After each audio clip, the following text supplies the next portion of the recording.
Hello കുട്ടികളെ, 6ാം ക്ലാസ്സിലെ decimal forms അഥവാ ദശാംശ രൂപങ്ങൾ എന്ന ചാപ്റ്ററിലെ ഡെസിമൽസ് ആൻഡ് ഫ്രാക്ഷൻ ദശാംശവും ഭിന്നവും എന്ന സെക്ഷനാണ് ഇന്നത്തെ വീഡിയോയിലൂടെ നമ്മൾ പഠിക്കുന്നത്.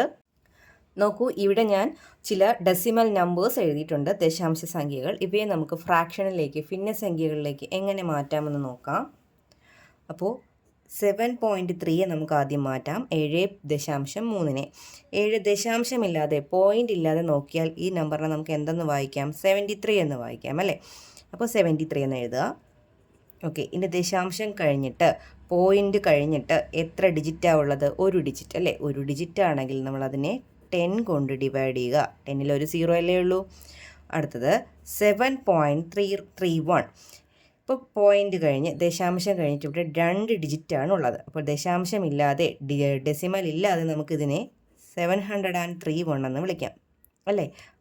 പോയിൻ്റ് കഴിഞ്ഞ് 2 ഡിജിറ്റ് ആണെങ്കിൽ നമ്മളതിനെ എത്ര കൊണ്ട് ഡിവൈഡ് ചെയ്യണം? 100 കൊണ്ട് ഡിവൈഡ് ചെയ്യണം. 2 0 അല്ലേ 100ലുള്ളത്?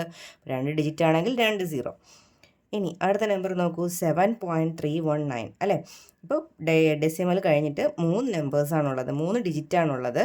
അതുകൊണ്ട് തന്നെ ആ ഡെസിമൽ ഇല്ലാതെ നമ്പറിനെ എഴുതുക. അടിയിൽ നമ്മൾ ഡിനോമിനേറ്ററായിട്ട്, ഛേദമായിട്ട് നമ്മൾ എന്താ എഴുതുക? 1000. 1000ൽ 3 0, പോയിൻ്റ് കഴിഞ്ഞ് 3 ഡിജിറ്റ്. ഓക്കെ, ഇങ്ങനെയാണ് നമ്മൾ ഡെസിമലിലെ ഫ്രാക്ഷനിലേക്ക് കൺവേർട്ട് ചെയ്യുന്നത്, ദശാംശത്തിനെ ഭിന്നസംഖ്യയിലേക്ക് മാറ്റുന്നത്. ഒന്നുകൂടി നോക്കാം. 12.03 ചെയ്തപ്പോൾ നമുക്ക് എങ്ങനെ മാറ്റി എഴുതാം? പോയിൻ്റ് ഇല്ലാതെ നോക്കുമ്പോൾ, ദശാംശമില്ലാതെ നോക്കുമ്പോൾ, ഇതിനെ നമുക്ക് ഡെസിമൽ ഇല്ലാതെ നോക്കിയാൽ നമുക്കതിനെ ഇങ്ങനെ എഴുതാം, അല്ലേ? 1203 എന്ന് എഴുതാം. പോയിൻ്റ് കഴിഞ്ഞ്, ഡെസിമൽ കഴിഞ്ഞ് 2 ഡിജിറ്റുകളാണുള്ളത്. അതുകൊണ്ട് തന്നെ നമുക്ക് 100 കൊണ്ട് ഡിവൈഡ് ചെയ്ത് എഴുതാം. ഇങ്ങനെയാണ് ഇതിനെ ഫ്രാക്ഷനിലേക്ക് മാറ്റുന്നത്. ഇനി നമുക്ക് ഇതുമായി ബന്ധപ്പെട്ട് പേജ് നമ്പർ 74ലുള്ള ടെക്സ്റ്റ് ബുക്ക് ക്വസ്റ്റ്യൻസിലേക്ക് പോകാം. ഒന്നാമത്തെ ചോദ്യം, the decimal form of some numbers are given below. Write each of them as a fraction with denominator 10, 100 or 1000. ചുവടെ ദശാംശ രൂപത്തിൽ എഴുതിയിരിക്കുന്ന സംഖ്യകളെ 10, 100, 1000 ഇവ ഏതെങ്കിലും ഛേദമായ ഭിന്നസംഖ്യയായി എഴുതുക. ഒന്നാമത്തെ ക്വസ്റ്റ്യനിൽ എന്താ പറഞ്ഞിരിക്കുന്നത്? The decimal form of some numbers are given below. ചില സംഖ്യകളുടെ ദശാംശ രൂപങ്ങൾ താഴെ തന്നിരിക്കുന്നു. Write each of them as a fraction with denominator 10, 100 or 1000. ഈ തന്നിരിക്കുന്ന ഓരോ സംഖ്യകളെയും 10, 100, 1000 എന്നിവ ഛേദമായി വരത്തക്ക രീതിയിൽ, ഡിനോമിനേറ്ററായി വരത്തക്ക രീതിയിലുള്ള ഫ്രാക്ഷനാക്കി, ഭിന്നസംഖ്യകളാക്കി മാറ്റി എഴുതാനാണ്. നമുക്ക് ഓരോ നമ്പറായിട്ട് ചെയ്ത് നോക്കാം. ഇവിടെ ഒന്നാമത് തന്നിരുന്നത് 3.7 ആണ്. അപ്പോൾ എളുപ്പമാണ്. പോയിൻ്റ് കഴിഞ്ഞിട്ട് ഒരു ഡിജിറ്റാണുള്ളതെങ്കിൽ അതേ നമ്പർ പോയിൻ്റ് ഇല്ലാതെ എഴുതിയതിന് ശേഷം 10 കൊണ്ട് ഡിവൈഡ് ചെയ്യുക, ഫ്രാക്ഷനായി മാറി. ഇവിടെ പോയിൻ്റ് കഴിഞ്ഞ് 2 ഡിജിറ്റാണുള്ളത്. അപ്പോൾ ഡെസിമൽ ഇല്ലാതെ ആദ്യം അതിനെ എഴുതുക. അടിയിൽ നമ്മൾ ഡിജിറ്റ്, പോയിൻ്റ് കഴിഞ്ഞ് 2 ഡിജിറ്റ് ഉള്ളത് കൊണ്ട് 100 കൊണ്ട് ഡിവൈഡ് ചെയ്ത് വയ്ക്കുക. ഇവിടെ പോയിൻ്റ് ഇല്ലാതെ എഴുതുമ്പോൾ 307, 307 എന്ന് എഴുതുക. പോയിൻ്റ് കഴിഞ്ഞ് ഡെസിമൽ കഴിഞ്ഞ്, ദശാംശം കഴിഞ്ഞ് ഒരു നമ്പർ ഉള്ളത് കൊണ്ട് 10 കൊണ്ട് ഡിവൈഡ് ചെയ്ത് വയ്ക്കുക. അടുത്തത് നാലാമത്തതാണ് 3.72. ഇവിടെ പോയിൻ്റ് കഴിഞ്ഞ് 2 സംഖ്യകൾ ഉള്ളത് കൊണ്ട്, 2 ഡിജിറ്റ് ഉള്ളത് കൊണ്ട് എത്ര കൊണ്ടായിരിക്കും ഡിവൈഡ് ചെയ്യേണ്ടത്? 2 0 ഉള്ള 100 കൊണ്ട്. ഇവിടെ ഡിജിറ്റ്, പോയിൻ്റ് കഴിഞ്ഞിട്ട് ഒരു ഡിജിറ്റാണുള്ളത്. അതുകൊണ്ട് 372 എന്ന് എഴുതിയിട്ട് അടിയിൽ എത്ര കൊണ്ട് ഡിവൈഡ് ചെയ്യുക? 10 കൊണ്ട് ഡിവൈഡ് ചെയ്യുക. ഇവിടെ പോയിൻ്റ് ഇല്ലാതെ എഴുതുമ്പോൾ 3072 എന്ന് എഴുതിയതിന് ശേഷം പോയിൻ്റ് കഴിഞ്ഞ് 3 ഡിജിറ്റ് ആയതുകൊണ്ട് ഇവിടെ 3 0 ഉള്ള 1000 കൊണ്ട് ഡിവൈഡ് ചെയ്ത് വയ്ക്കുക. ലാസ്റ്റ് ഒരെണ്ണം കൂടിയുണ്ട്, 30.72. അതിനെ പോയിൻ്റ് ഇല്ലാതെ നമുക്ക് 3172 എന്ന് തന്നെ എഴുതാം. എന്നിട്ട് പോയിൻ്റ് കഴിഞ്ഞ് 2 ഡിജിറ്റ് ആയതുകൊണ്ട് നമ്മളവിടെ 100 കൊണ്ട് ഡിവൈഡ് ചെയ്യുക. Second question, write the decimal form of the fractions given below. ചുവടെയുള്ള ഭിന്നസംഖ്യകളുടെ ദശാംശ രൂപം എഴുതുക. ഇനി രണ്ടാമത്തെ ചോദ്യം എന്തായിരുന്നു? Write the decimal form of the fractions given below. താഴെ തന്നിരിക്കുന്ന ഫ്രാക്ഷൻസിൻ്റെ, ഭിന്നസംഖ്യകളുടെ ദശാംശ രൂപം എഴുതാനാണ്. ഓരോന്നായി നമുക്ക് നോക്കാം. അപ്പോൾ ഫ്രാക്ഷൻസിനെ ഡെസിമലിലേക്കാക്കാനായി 5 ക്വസ്റ്റ്യൻസ് തന്നിട്ടുണ്ട്. ഒന്നാമത്തത് 51/10 ആണ്. അപ്പോൾ 10 കൊണ്ട് ഡിവൈഡ് ചെയ്യുന്നതിന് നമുക്ക് ആദ്യം അതേ നമ്പർ, മുകളിലുള്ള ന്യൂമറേറ്റർ അംശത്തിനെ അതുപോലെ എഴുതുക. 10ൽ ഒരു 0 ആണുള്ളത്, അല്ലേ? അപ്പോൾ ലെഫ്റ്റിൽ നിന്ന് ഒരു ഡിജിറ്റ് മുന്നിലോട്ട് പോയിൻ്റ് ഇട്ട് കൊടുക്കുക. കണ്ടോ? ഇനി അടുത്ത 513 ആണ്, 513 ആണ്. 513 അതുപോലെ എഴുതുക. ഡിനോമിനേറ്റർ 10 ആണ്. അപ്പോൾ ഒരു 0 ആണുള്ളത്. അപ്പോൾ ഒരു ഡിജിറ്റ് മുന്നിലേക്ക് പോയിൻ്റ് ഇടുക. ഇനി 513 തന്നെയാണ് മൂന്നാമത്തത് ന്യൂമറേറ്റർ. അതുപോലെ എഴുതുക. 100ൽ എത്ര 0 ആണ്? 2 0 ആണ്. അപ്പോൾ 2 ഡിജിറ്റ് മുന്നിലോട്ട് പോയിൻ്റ് ഇട്ട് കൊടുക്കുക. ഇവിടെയും 513 തന്നെയാണ് അംശം ന്യൂമറേറ്റർ. അടിയിൽ നമുക്ക് ഡിനോമിനേറ്റർ ആയിട്ട് 1000 ആണ്. 3 0 ആണ് 1000ലുള്ളത്. അപ്പോൾ 3 ഡിജിറ്റ് മുന്നിലേക്ക് പോയിൻ്റ് കൊടുക്കണം, ഡെസിമൽ കൊടുക്കണം അല്ലേ. അപ്പോൾ 1 2 3. അപ്പോൾ എവിടെ വരും? ഇവിടെയാണ് വരുന്നത്. അപ്പോൾ 0.513 എന്ന് എഴുതാം. ഇവിടെ നോക്കൂ, ഇവിടെ 5130 ആണ്. 5130 അത് അതുപോലെ എഴുതുക. 1000ൽ 3 0 ആണുള്ളത്. അപ്പോൾ 3 പ്ലേസ് മുന്നിലേക്ക്, 3 ഡിജിറ്റ് മുന്നിലേക്ക് മാറി പോയിൻ്റ് കൊടുക്കുക. അടുത്തതായിട്ട് നമ്മൾ പഠിക്കാൻ പോകുന്ന സെക്ഷൻ അഡിഷൻ ആൻഡ് സബ്ട്രാക്ഷൻ, കൂട്ടലും കുറയ്ക്കലും. ഒരു എക്സാമ്പിൾ നമുക്ക് നോക്കാം. Add 4.3 centimetre and 2.8 centimetre. 4.3 സെൻറ്റിമീറ്ററും 2.8 centimetre ഇവയുടെ തുക കണക്കാക്കാനാണ്. തുക മീൻസ് എന്താണ്? കൂട്ടുക അല്ലേ, ആഡ് ചെയ്യുക. ഇപ്പോൾ ആ 4.3 ആണ് ആദ്യം എഴുതേണ്ടത് അല്ലേ. അതിനോട് നമ്മൾ എന്താ ആഡ് ചെയ്യേണ്ടത്? 2.8. അപ്പോൾ പോയിൻറ്റിന് നേരെ തന്നെ ആദ്യം പോയിൻ്റ് ലെവലിൽ പിടിച്ച് വയ്ക്കുക. എന്നിട്ട് എൻ്റെ ലെഫ്റ്റിലൂടെ 2 ആണുള്ളത്, റൈറ്റിൽ എത്രയാണ്? 8.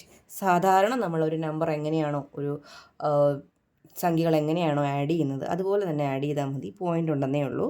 8 3 കൂടെ കൂട്ടുമ്പോൾ 11 ആണ്. റിമൈൻഡർ 1 വരും. അപ്പോൾ 4 2 6 1 7. ഇനി നമ്മളിവിടെ എന്ത് കൊടുക്കണം? ആ പോയിൻ്റ് അങ്ങ് കൊടുത്താൽ മതി. അപ്പോൾ ആൻസർ നമുക്ക് 7.1 സെൻറ്റിമീറ്റർ എന്ന് എഴുതാം. ഇനി നമുക്ക് ഒരു എക്സാമ്പിൾ കൂടി നമുക്ക് നോക്കാം. അടുത്തതായിട്ട് ടെക്സ്റ്റ് ബുക്കിൽ ചെയ്തിട്ടിരിക്കുന്ന ഒരു എക്സാമ്പിളാണ്. A person bought 2.5 kilograms of rice and 3.125 kilograms of vegetables. What is the total weight? ഒരാൾ 2.5 കിലോഗ്രാം അരിയും 3.125 കിലോഗ്രാം പച്ചക്കറിയും വാങ്ങി. ആകെ എത്ര ഭാരമായി?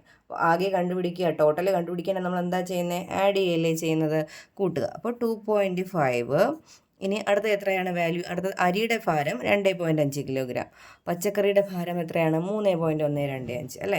അപ്പോൾ രണ്ടാമത്തെ നമ്പർ എഴുതുമ്പോൾ എന്താ ചെയ്യേണ്ടത്? പോയിൻ്റ് നേരെ പോയിൻ്റ് ലെവൽ പിടിച്ച് വയ്ക്കുക. ലെഫ്റ്റിൽ ഏത് നമ്പറാണ് കിടക്കുന്നത്? 3 അല്ലേ. 3. റൈറ്റിലോട്ട് എന്താണ്? 3 നമ്പറുണ്ട്, 3 ഡിജിറ്റ് ഉണ്ട്. 1 2 5. അപ്പോൾ അതിന് തൊട്ട് മുകളിലേക്ക് ആഡ് ചെയ്യാൻ ഒന്നുമില്ല. അതുകൊണ്ട് ഇല്ലാത്ത പക്ഷം നമ്മൾ അവിടെ എന്ത് കൊടുക്കുന്നു? 0 കൊടുക്കുന്നു. എന്നിട്ട് സാധാരണ ആഡ് ചെയ്യുന്നത് പോലെ ആഡ് ചെയ്യാം.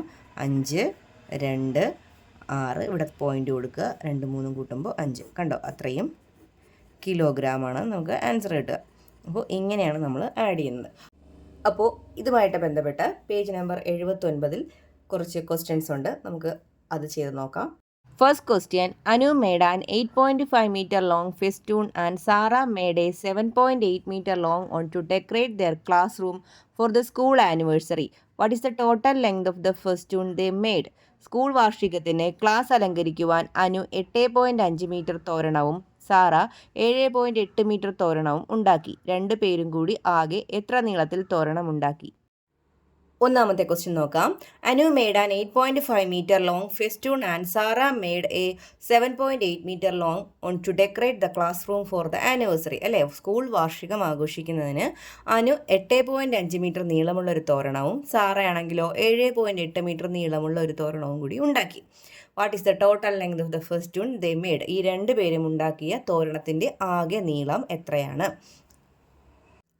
അപ്പോൾ അനു ഉണ്ടാക്കിയത് 8.5 മീറ്റർ നീളമുള്ള തോരണവും സാറ ഉണ്ടാക്കിയത് 7.8 മീറ്റർ നീളമുള്ള തോരണവുമാണ്. നമുക്ക് കണ്ടുപിടിക്കേണ്ടത് എന്താണ്? Total length of festoon. ആ തോരണത്തിൻ്റെ ആകെ നീളം. ആകെ കണക്കാക്കാൻ എന്താ ചെയ്യേണ്ടത്? ആഡ് ചെയ്യണം അല്ലേ.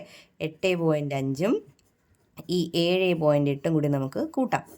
8 5 13, റിമൈൻഡർ 1, 8 1 9, 9 7 16 അല്ലേ. അപ്പോൾ 16.3 മീറ്ററാണ് ആകെ തോരണത്തിൻ്റെ നീളം. Second question, Amal needs 2.25 meters of cloth and Sagar 1.85 meters for school uniform. How many meters of cloth in all?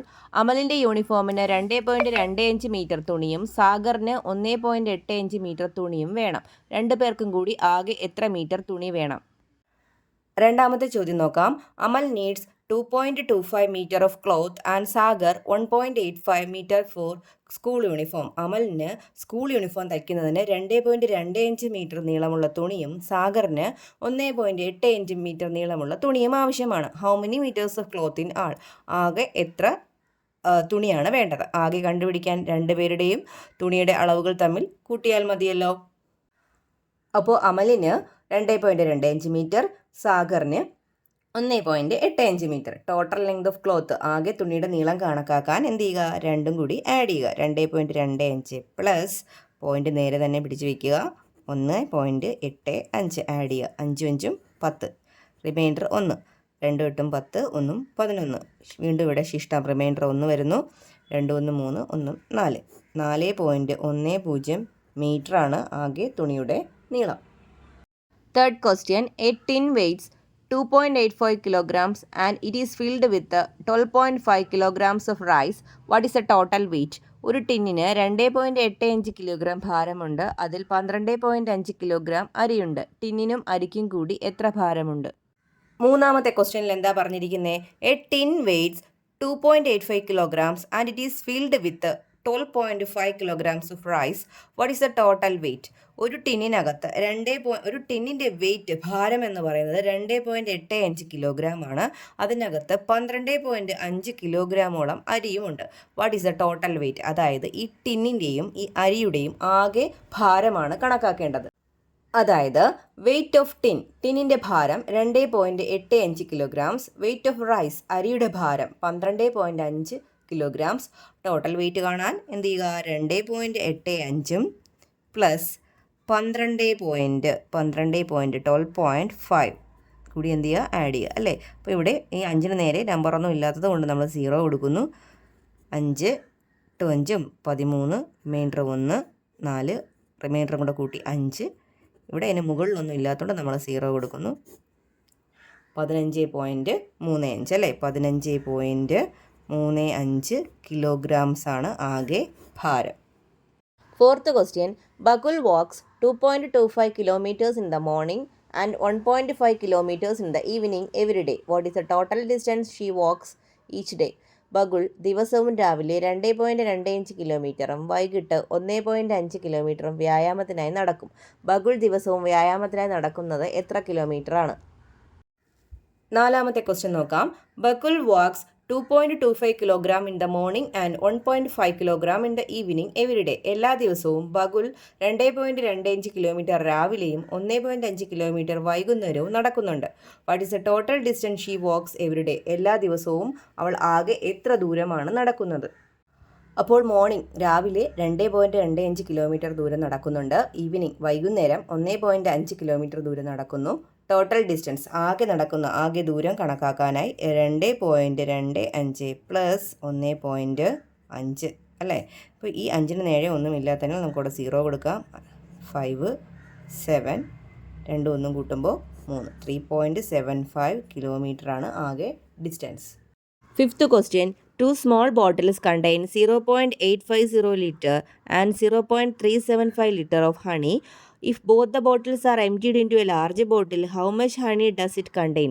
2 ചെറിയ കുപ്പികളിലായി 0.850 ലിറ്റർ, 0.375 ലിറ്റർ വീതം തേനുണ്ട്. ഇത് ഒരു വലിയ കുപ്പിയിൽ ഒഴിച്ചു. വലിയ കുപ്പിയിൽ ഇപ്പോൾ എത്ര ലിറ്റർ തേനുണ്ട്? അഞ്ചാമത്തെ ചോദ്യം നോക്കാം. 2 small bottles contain 0.850 liter and 0.375 liter of honey. 2 ചെറിയ ബോട്ടിലുകളിലായിട്ട് കുപ്പികളിലായി 0.850 ലിറ്ററും 0.375 ലിറ്ററും വീതം തേനിരിപ്പുണ്ട്. If both the bottles are emptied into a large bottle, അപ്പോൾ ഈ 2 ചെറിയ ബോട്ടിലിൽ നിന്നും ഒരു വലിയ കുപ്പിയിലേക്ക് ഈ തേൻ ഒഴിക്കുകയാണെങ്കിൽ how much honey does it contain? ഈ വലിയ കുപ്പിയിൽ ഇപ്പോൾ എത്രയുണ്ട്? 2 കുപ്പി ഒഴിക്കുകയാണ്. 2 കുപ്പിയിൽ നിന്നും ഒഴിച്ചു കഴിഞ്ഞാൽ അപ്പോൾ ആകെ കാണാനായി എന്ത് ചെയ്യാം? നമുക്ക് ആഡ് ചെയ്ത് നോക്കാം അല്ലേ. അപ്പോൾ ഫസ്റ്റ് ബോട്ടിൽ കണ്ടെയ്ൻസ്, ആദ്യത്തെ കുപ്പിയിൽ 0.850 ലിറ്ററും സെക്കൻഡ് ബോട്ടിൽ കണ്ടെയ്ൻസ്, രണ്ടാമത്തെ കുപ്പിയിൽ 0.375 ലിറ്ററുമാണ്. ഹണി ഇൻ ലാർജ് ബോട്ടിൽ, എന്നാൽ വലിയ കുപ്പിയിൽ എത്രയുള്ളത്? 2 കൂടി ചേർത്താണ് വലിയ കുപ്പിയിലേക്ക് ഒഴിക്കുന്നത്. അപ്പോൾ ആകെ കാണുന്നത് 0.850 പ്ലസ് 0.375 ആഡ് ചെയ്യുക. 5ഉം 0യും കൂടെ ആഡ് ചെയ്യുമ്പോൾ 5 ആണ്. 7 5 12, റിമൈൻഡർ 1. 8 3 11 1 12 വീണ്ടും ഇവിടെ റിമൈൻഡർ 1 ആഡ് ചെയ്യുമ്പോൾ 1.225 അത്രയും ലിറ്റർ